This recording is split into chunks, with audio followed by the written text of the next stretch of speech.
நீங்க அந்த luxury pets எல்லாம் பார்த்துருக்கீங்களா? எனக்கு ஆச்சரியமா இருக்கு. அதாவது எவ்வளவு மனித உழைப்பு இதுல வீணாயிருக்கு. இவ்வளவு பெரிய ஒரு பெட் எதுக்கு தேவை? சும்மா தூங்கணும், அவ்வளவுதான். தூங்கி முடிச்சதும் எந்த பெட்ல தூங்கினோம்னு உங்களுக்கு ஞாபகம் இருக்க போகுதா? அப்புறம் ஏன் ரொம்ப டயர்டாகி எங்க வேணும்னாலும் தூங்கக்கூடாது? ஏன்னா நீங்க எப்படியும் அதை நினைச்சு பார்க்க மாட்டீங்க இல்லையா?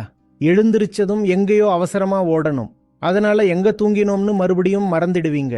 ஆனா இந்த மாதிரி பெரிய பெட்ஸ் எல்லாம் சில பேரோட ஆசையாவே மாறிடுது. ஒரு நாள் நிறைய சம்பாதிச்சு பெருசா ஒரு பெட் வாங்குவேன். நீங்க நிரந்தரமா படுத்து தூங்க போற கடைசி படுக்கை பூமியா தான் இருக்க போகுது. எழுப்ப யாரும் இருக்க மாட்டாங்க.